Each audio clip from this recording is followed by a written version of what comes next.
The sports world is buzzing about the reemergence of Eldrick. If you're not sure who we're talking about, you'll find out in today's edition of CNN Student News. First up, reaction from around the world to President Obama's address to Congress. Well over 30 million people tuned in to watch Tuesday night's speech, and that was just here in the U.S. But the president's words reverberated overseas, especially when he spoke about countries where U.S. troops are serving, like Iraq and Afghanistan, and nations that could be impacted by American policies, like Pakistan and Israel. Some of our correspondents wrap up the global response.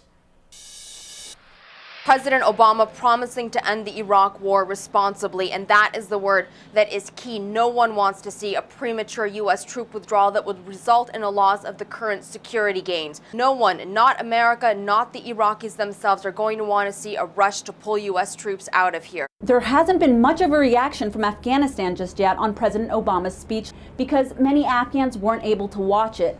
Those who have televisions will see clips in their evening newscast. President Obama has promised 17,000 additional troops into the country in 2009. Afghans are very skeptical of this decision, saying that it will lead to more civilian casualties.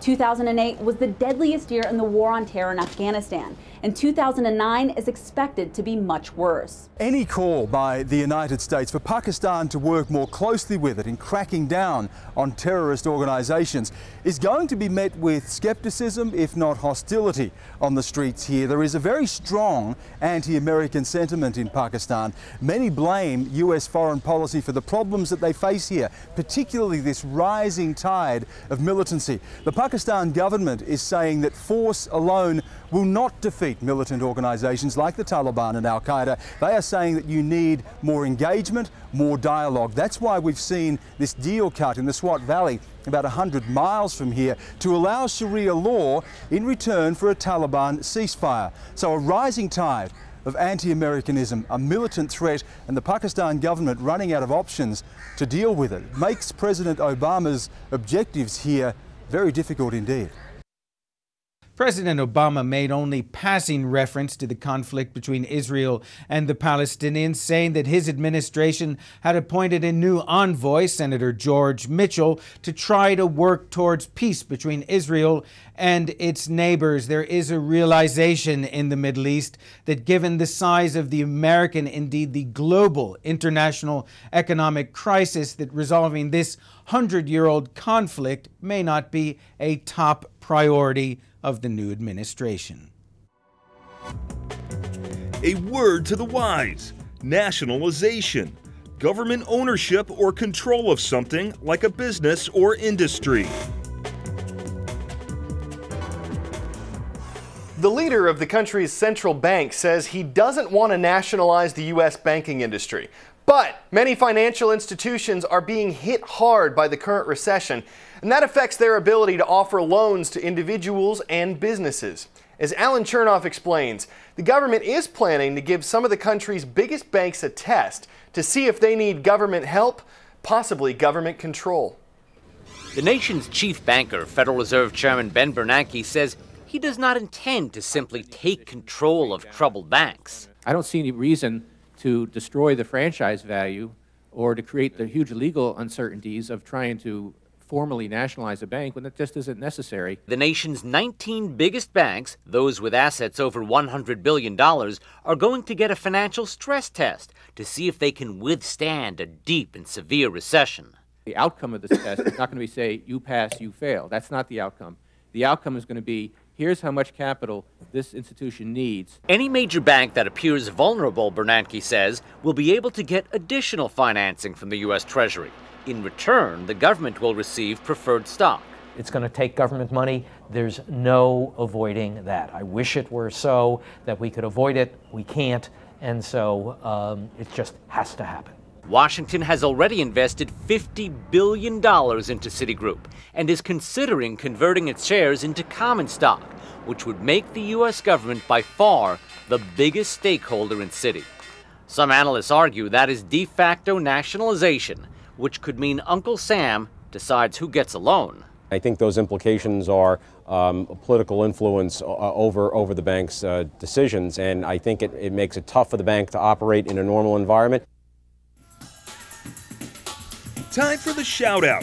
What do Chichi Rodriguez, Fuzzy Zeller, and Stuart Sink have in common? If you think you know it, shout it out. Are they all golfers, singers, politicians, or bankers? You've got 3 seconds. Go!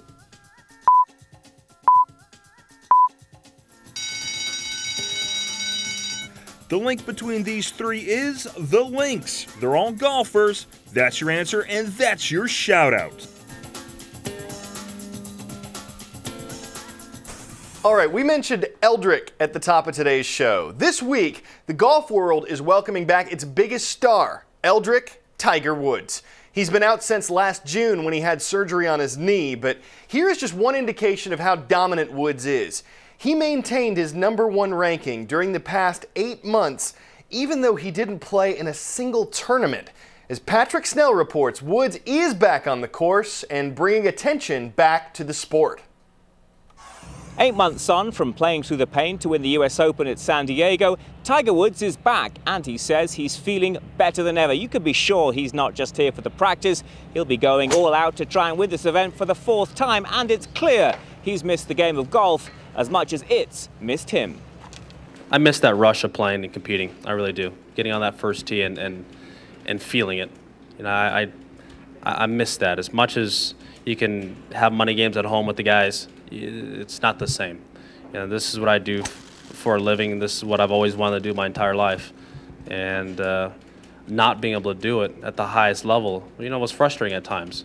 I came here on a Tuesday practice round, and as I'm walking to the range, I've never seen so many cameras and photographers and so forth, especially that early in the morning, you know, waiting for Tiger to get there. And so it's amazing to me what he has done for our sport, and for us to have the most recognizable athlete in the world playing our sport is so fortunate for all of us, and we've all been able to benefit from it, and to have him back is awesome. The one good thing from being out of action for so long is the extra time it's given Tiger to spend with his young family, and that's something he truly appreciates.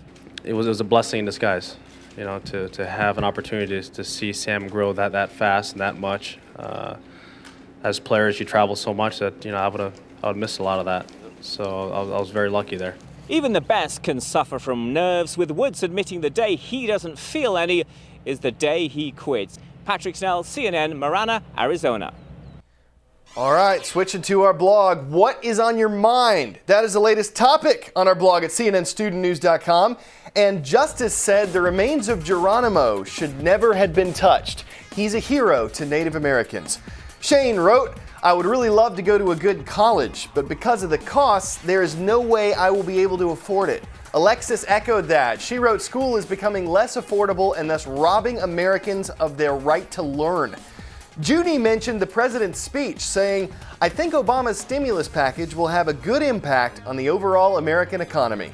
But Joshua wrote, the fact that some kids are siding with the plan is absurd. Do they not realize he's sending our generation into debt? Leah wondered, who came up with the idea of the pancake races that you saw on yesterday's show? Fiona called sweater vests ugly and wondered who would wear one of those. I can't imagine.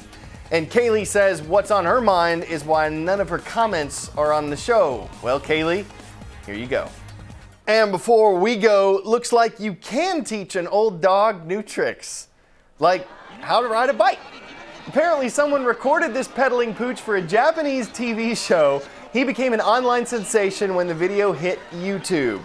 We don't even need a joke here, it's just really cool to watch. Of course, the dog doesn't have to balance the bike. You'll see the training wheels, the bottom of the screen there, but he is doing the rest of his work on his own, which is pretty doggone impressive. Well, that is where we ride off into the sunset. You guys have a great day.